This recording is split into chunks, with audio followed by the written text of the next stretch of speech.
Hello everyone, welcome to my class. இன்னைக்கு கிளாஸ்ல நம்ம பார்க்க போறது Biographia Literaria Chapter 17 written by S.T. Coleridge. இது உங்களுக்கு TRBல prescribe ஆயிருக்கிற ஒரு syllabus. So before entering into the slides, kindly subscribe my channel. So in the first place நம்ம S.T. Coleridge the biodata பார்க்கலாம். He was born on October 1772 and he died on 25th July 1834. And அவர் வந்து ஒரு dynamic personality in literature, ஒரு போயட்டா, ஒரு literary கிரிட்டிக்கா, ஒரு ஃபிலாசபரா நம்ம அவரை பார்க்குறோம். அப்புறம் அவரோட சிக்னிஃபிகன்ஸ் என்ன, அவரோட முக்கியத்துவம் என்னன்னா, வில்லியம் வேர்ட்ஸ்வர்த்தோட அவர் சேர்ந்து எழுதின lyrical ballads it heralded the romantic movement in English literature.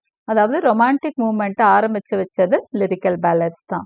அடுத்து இவரோட இம்பார்ட்டன்ட் ஒர்க்ஸ் அப்படின்னு சொன்னா the rime of the ancient mariner, Kubla Khan, Christabel, Biographia Literaria, அடுத்ததா டிஜெக்ஷன் அண்ட் ஓட், இதெல்லாம் வந்து அவரோட முக்கியமான ஒர்க்ஸை நம்ம சொல்லலாம். அடுத்ததா இவர் வந்து ஒரு பிலாசபர் கூட, இவர் ஒரு பிலாசபராகவும் பார்க்குறோம். He has been attracted by the philosophies of காண்ட்ன்ற ஒரு பிலாசபர், ஜெர்மன் பிலாசபர். அவரோட பிலாசபிஸ்ல இவருக்கு வந்து ரொம்ப ஈடுபாடு அதிகமா இருந்தது. அவரோட இன்ஃப்ளூயன்ஸ்ல நிறைய எழுதியிருக்கிறாரு. அடுத்ததா இவர் யார் இன்ஃப்ளூயன்ஸ் பண்ணியிருக்கிறாரு அப்படின்னு பார்த்தீங்கன்னா, பின்னாடி வந்த American author Ralph Waldo Emerson, American டிரான்சென்டென்டலிசம்ல ஒரு முக்கியமான பர்சன் தான் எமர்சன். இவர் வந்து எஸ்டி கோல்ரிட்ஜோட philosophyல ஈர்க்கப்பட்ட ஒரு great writer. அடுத்ததா now we will get into an intro on Biographia Literaria. So it was published in 1817 in 2 volumes. அதோட first title என்னன்னா Autobiographia Literaria. அடுத்ததா இந்த இதுல we can see his influence of Kantian influence. Kantian influenceனா Immanuel Kant, அதாவது நம்ம சொன்னோம் இல்லையா, ஜெர்மன் பிலாசபர் இமானுவல் காண்டோட இன்ஃப்ளூயன்ஸ் அவரோட ரைட்டிங்ஸ்ல நம்ம பார்க்கலாம். So now let us get into chapter 17. Sorry, இங்க 7 கொடுத்திருக்கு. Chapter 17's introduction. In this chapter, Coleridge gives his views to certain of Wordsworth's ideas in his preface. So actually, போன இதுக்கு முதல் ஒரு சாப்டர் பார்த்திருப்போம், சாப்டர் 14 பார்த்திருப்போம். அதுலயுமே அப்படிதான் கோல்ரிட்ஜ் வந்து முக்கியமா வேர்ட்ஸ்வர்த் ப்ரிஃபேஸ் எழுதியிருப்பார். அவரோட second edition of lyrical ballads வந்து ஒரு ப்ரிஃபேஸ் எழுதியிருப்பாரு. அதுல அவர் எழுதின கருத்துக்களுக்கு வந்து அக்ரி பண்றாரா டிஸ்அக்ரி பண்றாரா அப்படிங்கறத தான் வந்து சாப்டர் 14லயும் சொல்லியிருப்பாரு. கிட்டத்தட்ட சாப்டர் 17ம் அதை ஒட்டி தான் வருது. ஸோ இந்த இதுல பாத்தீங்க அப்படின்னு சொன்னா வேர்ட்ஸ்வர்த்தோட ஐடியாஸ் எதுல எல்லாம் அவர் கோல்ரிட்ஜ் ஒத்து போறாரு, வெதர் ஹி அக்ரீஸ் ஆர் டிஸ்அக்ரீஸ்ங்கிறத நம்ம பாக்குறோம். ஒரு சில கருத்துக்கள் வேர்ட்ஸ்வர்த்தோட ஒரு சில கருத்துக்கள்ல he agrees. Okay, in some of Wordsworth's views he disagrees. எதுல அக்ரி பண்றாரு, எதுல டிஸ்அக்ரி பண்றாரு அப்படிங்கறது தான் சாப்டர் 17ல நம்ம பார்க்க போறோம். So he gives a clear, more than that அவர் வேற என்ன சொல்றாருன்னா, he gives a clear explanation of his views on poetic diction and the use of rustic language. அதாவது டிக்ஷன், அந்த வார்த்தைகள் இருக்கு இல்லையா, வார்த்தைகளை பத்தியும் எப்படிப்பட்ட வார்த்தைகள் எழுதணும் அப்படிங்கறத சொல்றாரு. அந்த ரஸ்டிக் லாங்குவேஜ், அதாவது கண்ட்ரி சைட் வில்லேஜ் பீப்புள் பயன்படுத்துற அந்த லாங்குவேஜை எப்படி யூஸ் பண்ணணும் அப்படிங்கறத பத்தியும் கோல்ரிட்ஜ் வந்து இந்த ஒர்க்ல சொல்லியிருக்கிறார்.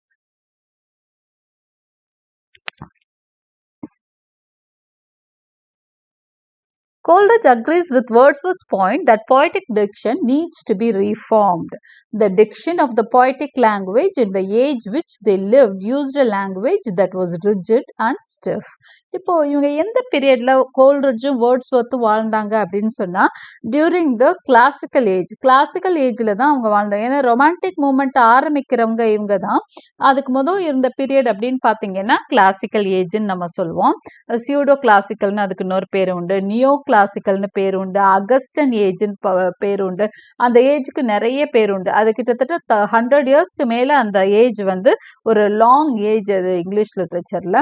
அந்த ஏஜோட ஒரு முக்கியமான விஷயம் என்னன்னா, அவங்க ரொம்ப கிளாசிக்கல் ரூல். ஏன் அது கிளாசிக்கல் ஏஜ்னு கூப்பிடப்பட்டது அப்படின்னு சொன்னா, they followed rules and regulations very seriously.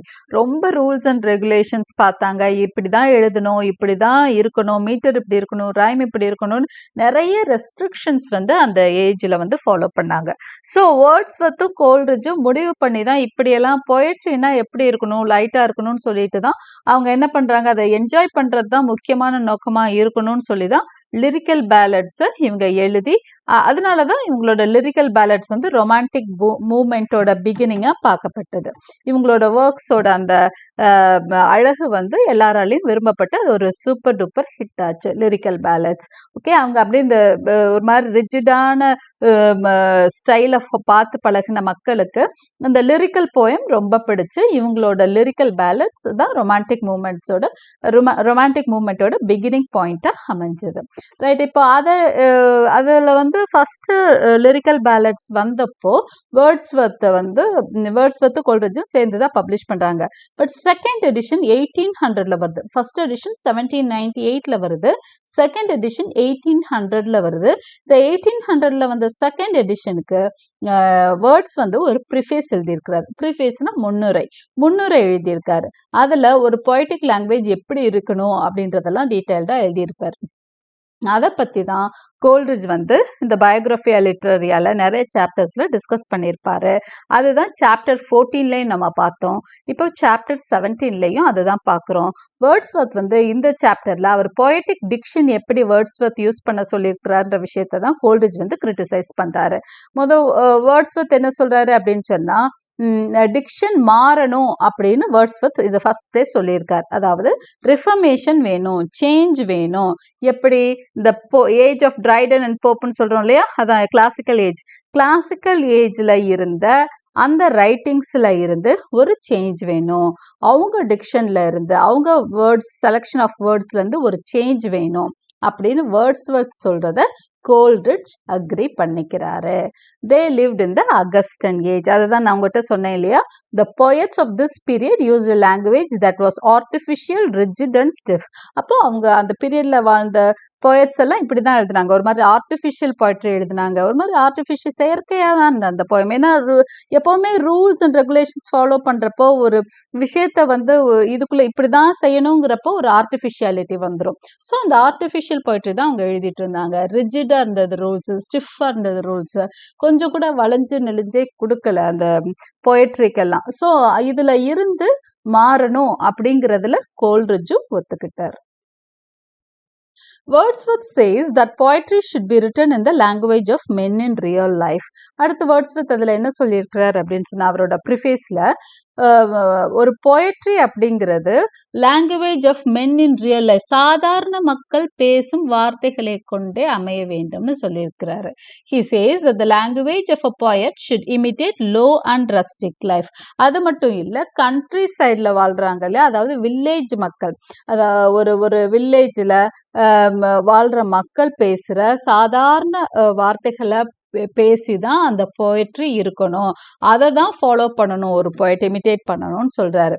இப்போ கோல்ரிட்ஜ் இதுல டிஸ்அக்ரி பண்றார். Coleridge disagrees with this notion of Wordsworth. He says that when a poet imitates low and rustic life, it is not a mere copy.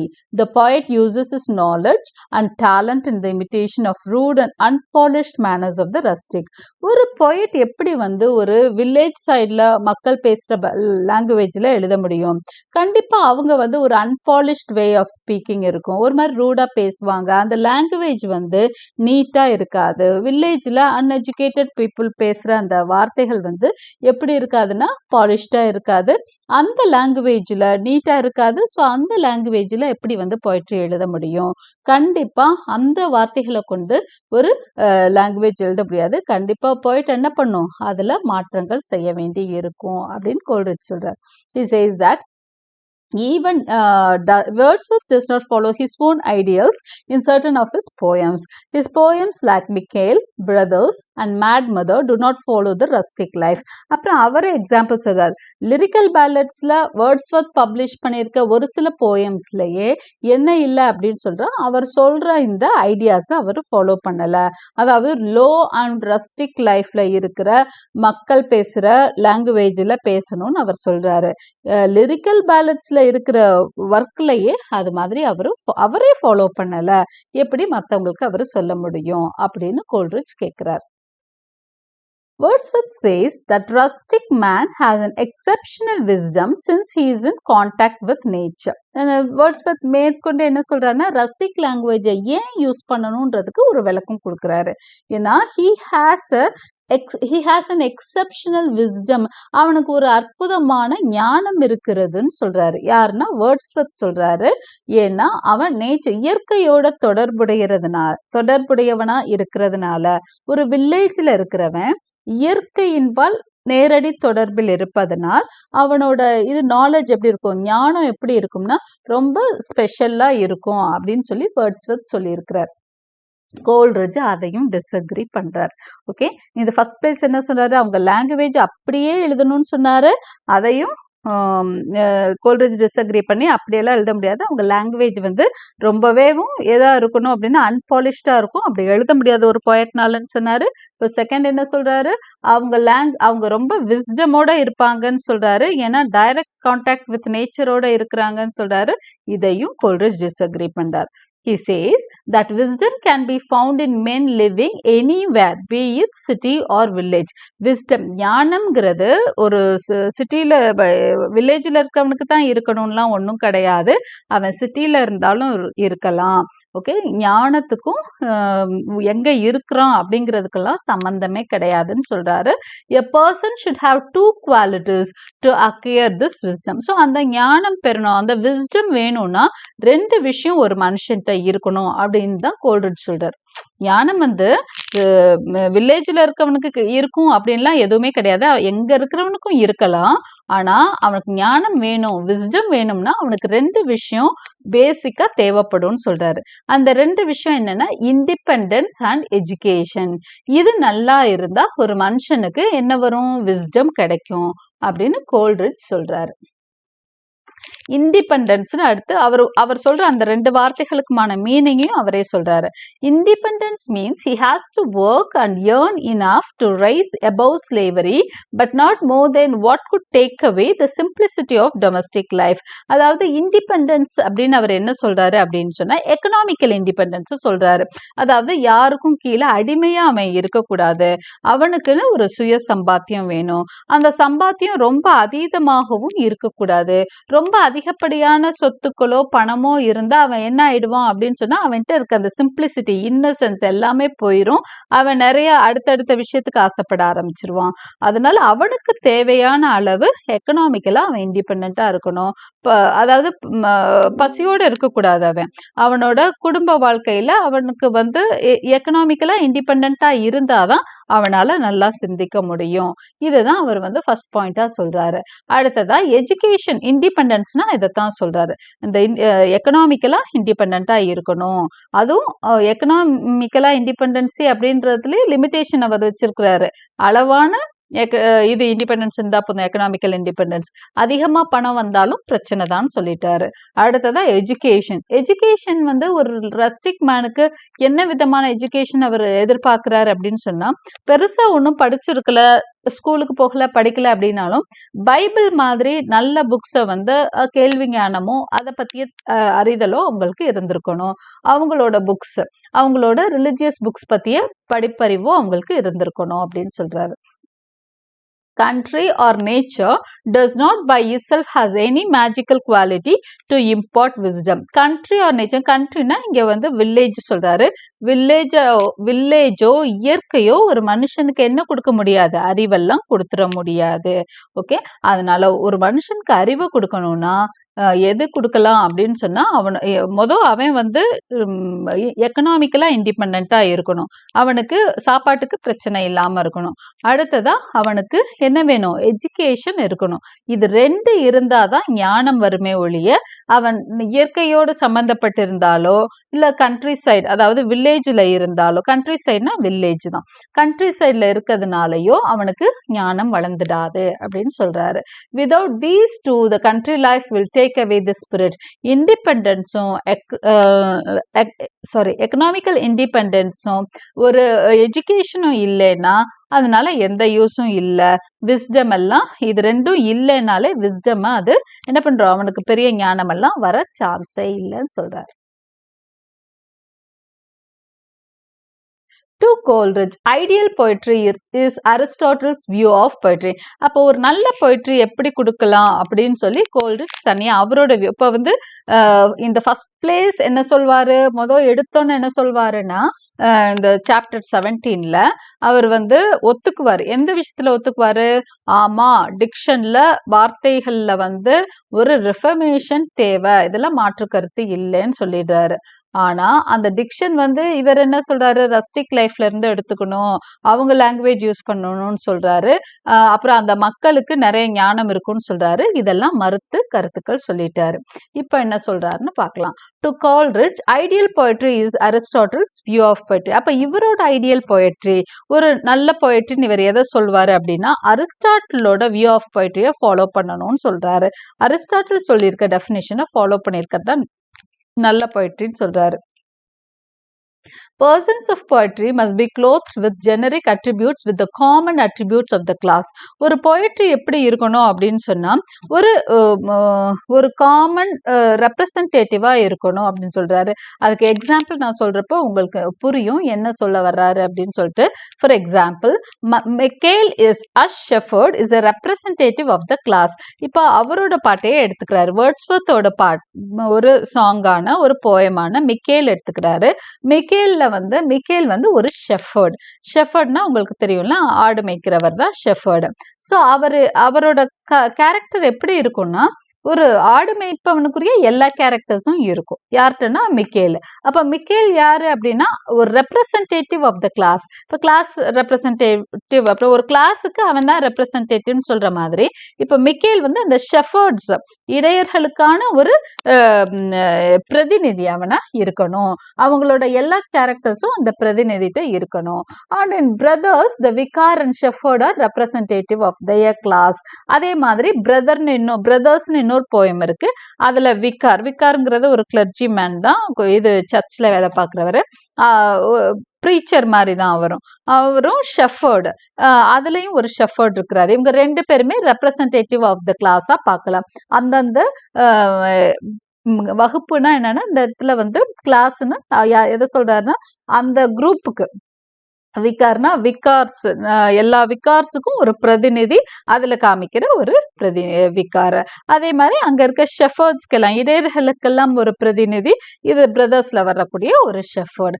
அப்படிதான் இருக்கணும். ஒரு கிளாஸை represent பண்றதுனாதான் போய்ட்ரியில வர்ற ஆள் இருக்கணும் அப்படின்னு சொல்றாரு. They are characters of a known class, they have a represent. அதே தான் இப்ப நம்ம சொன்னதை தான் திரும்ப இந்த வேர்ட்ஸா வருது.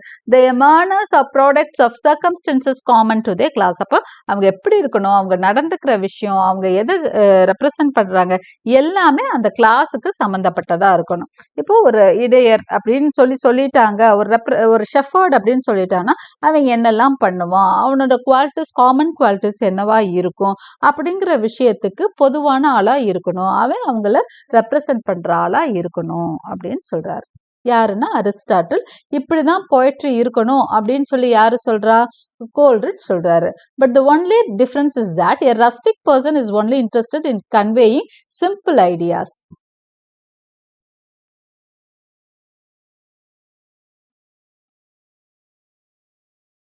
Sorry. Wordsworth says that the rural people communicate with nature, from which the best parts of language were originally derived. Thus, they communicate their feelings in simple and unelaborated language. Wordsworth என்ன சொல்றாருன்னா, rural people வந்து nature, இயற்கையோட பேசிக்கிட்டு இருக்கிறாங்க. அதனால அவங்களோட language வந்து ரொம்ப நல்ல லாங்குவேஜா இருக்கும் அப்படின்னு தான் அவர் சொல்றார். ஏன் ரஸ்டிக் லாங்குவேஜ் எடுத்துக்கணும்னு வேர்ட்ஸ்வர்த் சொல்றாருன்னா, இயற்கையோட அதிகமா தொடர்புடையவங்களா இருக்கிறாங்க, இயற்கையோட பல பரிமாணங்கள்ல அவங்கள ஒன்றி போயிருக்காங்க. ஸோ அவங்க லாங்குவேஜ் எப்படி இருக்கும் அப்படின்னா ரொம்ப ஒரிஜினலா இருக்கும் அப்படிங்கறதான் வேர்ட்ஸ்வர்த்தோட கருத்தா இருக்குது ப்ரிஃபேஸ்ல. அதனால அவங்களோட ஃபீலிங்ஸ் எல்லாமே சிம்பிளா இருக்கும், நல்லாவும் இருக்கும்னு சொல்றாரு. இதுக்கு கோல்ரிட்ஜ் என்ன ரிப்ளை பண்றாருன்னா, if we purify rustic language from all the grossness and provincialism and correct the grammar, then it will not be different from the language of other man. இப்போ ஒரு ரஸ்டிக் மேன் பேசுறத அப்படியே எடுத்து போயட்ரிக்கு கொண்டு போயிட முடியாது. ஏன்னா அது ரொம்ப அன்பாலிஷ்டா இருக்கும். அவங்களுக்கு கிராமர் சரியா வராது.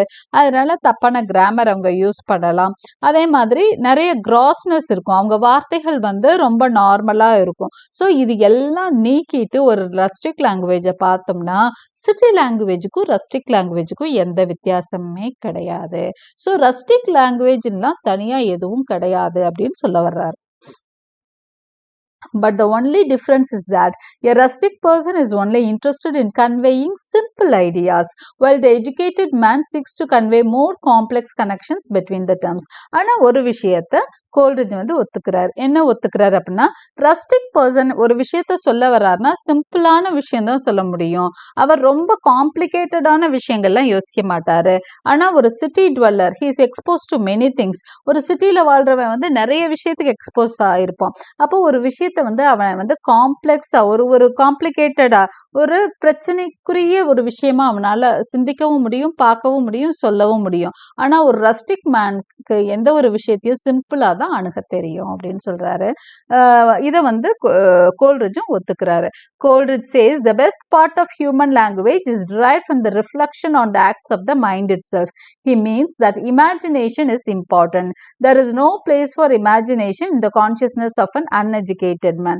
இவர் என்ன முக்கியமா என்ன சொல்றாருன்னா, எஜுகேஷன் தான் ரொம்ப முக்கியம்னு சொல்லிக்கிட்டே வராரு கோல்ரிட்ஜ்.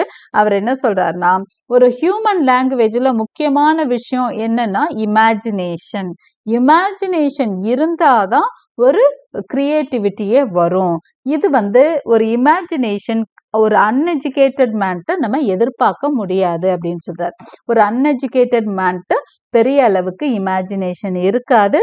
இருந்தாலும் அதை ப்ராப்பரா அவனால வெளிப்படுத்த முடியாது. இதுதான் கோல்ரிட்ஜோட வியூவா இருக்குது. அப்போ ரஸ்டிக் லைஃப்ல இருக்கிறவங்க ப்ராப்பரா எஜுகேட்டடா இல்லைன்னா அவங்களால அந்த லாங்குவேஜை வச்சு ஒண்ணுமே பண்ண முடியாதுங்கிறார். Finally, Coleridge objects the use of word real in Wordsworth's theory. அடுத்து இந்த ப்ரிஃபேஸ்ல பாத்தீங்கன்னா ரியல் வேர்ட்ஸ்ன்னு சொல்லிட்டு the real men, the real peopleன்ற மாதிரி நிறைய இடத்துல வந்து வேர்ட்ஸ்வர்த் வந்து சொல்லியிருப்பாரு. ரியல் ஒரிஜினல் அப்படிங்கிற வார்த்தை மீன் பண்ற மாதிரி ஒரு வேர்டா ரியலா காமிச்சிருப்பாரு. வேர்ட்ஸ்வர்த் என்ன சொல்றாருன்னா, வேர்ட்ஸ்வர்த் இந்த மாதிரி நிறைய இடத்துல ப்ரிஃபேஸ்ல யூஸ் பண்ணியிருக்காரு. இத கோல்ரிட்ஜ் என்ன சொல்றாரு? Coleridge says a selection of real language of men should be used. Real language அப்படின்னா அதுல எல்லா லாங்குவேஜும் ரியல் லாங்குவேஜ் கிடையாது. அதை செலக்ட் பண்ணி தான் எடுக்கணும். He says every man's language varies due to many reasons, to individual properties of the class he belongs to and words and phrases of universal use. அப்போ ஒரு ரஸ்டிக் லாங்குவேஜ் அப்படின்னு வச்செல்லாம் ஒரு விஷயம் ரியல் லாங்குவேஜ் நம்ம சொல்ல முடியாது. ரியல் லாங்குவேஜ் அப்படிங்கிறது இடத்துக்கு தகுந்த மாதிரி மாறுபடும். ஒருத்தரோட இண்டிவிஜுவாலிட்டி, ஒரு தனி மனிதனோட குணங்களை பொறுத்து ஒருத்தனோட லாங்குவேஜ் மாறும். அந்தந்த கிளாஸ் அவன் எந்த, அதாவது இப்ப சொல்றாங்க இல்லையா, விகார்னா அவங்களுக்குன்னு ஒரு லாங்குவேஜ் இருக்கும். நம்மளே பார்ப்போம், ஒவ்வொரு குரூப்ல இருக்கிறவங்க ஒவ்வொரு மாதிரி லாங்குவேஜ் வந்து யூஸ் பண்ணுவாங்க. ஒவ்வொரு ஏரியால இருக்கிறவங்க ஒவ்வொரு மாதிரி லாங்குவேஜ் யூஸ் பண்ணுவாங்க. ஸோ நீங்க வந்து இந்த லாங்குவேஜ் தான் நல்லது சிறந்ததுன்னா எதையுமே பிரிக்க முடியாது அப்படின்னு சொல்லி கோல்ரிட்ஜ் சொல்றாரு. The word real must be thus substituted with ordinary or lingua communis. அதனால ரியல்ன்ற வார்த்தை யூஸ் பண்ணக்கூடாது. இன்ஸ்டெட் என்ன பண்ணணும் அப்படின்னா lingua communis அப்படிங்கிற வார்த்தையை யூஸ் பண்ணணும் அப்படின்னு சொல்றாரு. லிங்குவா கம்யூனிஸ் வந்து எல்லா of every country exists everywhere in parts and nowhere as a whole. இந்த லிங்குவா கம்யூனிஸ் எல்லா இடத்துலயும் இருக்கும், ஒரு ஹோலாலாம் இருக்காது, அங்கங்க இருக்கும். எல்லா இடத்துல எல்லா கண்ட்ரிலையும் அது பார்ட்ஸ்ல தான் இருக்கும், பிரிஞ்சு தான் காணப்படும். அதனால இதை வச்செல்லாம் ஒரு ரியல் லாங்குவேஜ் இதுதான் அதுதான்லாம் பிரிச்சு பார்க்க முடியாது, பாகுபாடெல்லாம் கிடையாது. ரியல் லாங்குவேஜ் அப்படின்லாம் ஒன்றும் கிடையவே கிடையாது. அதாவது மக்களோட இருப்பிடத்தை வைத்து, அவர்களுடைய பழக்க வழக்கங்களை வைத்து, அவங்க எந்த இடத்தை சார்ந்தவர்களோ அதை வைத்து எல்லாமே மாறுபடும். ஸோ இப்படியெல்லாம் ஒரு லாங்குவேஜை நம்ம பிரிக்க முடியாது அப்படின்னு சொல்லி இந்த சாப்டர் 17 முடிக்கிறாரு. ஸோ இந்த சாப்டர்ல இவ்வளவுதான் சொல்லியிருக்கிறார். ஸோ சாப்டர் 14 நம்ம வந்து உங்களுக்கு ப்ரிஸ்கிரைப் ஆயிருந்தது, அதுவும் நான் வந்து இன்னொரு வீடியோ போட்டிருக்கேன். சாப்டர் 17க்கு, இது சாப்டர் 14க்கு, இது chapter 17. Hope you liked my explanation. Like and subscribe my channel. Thank you.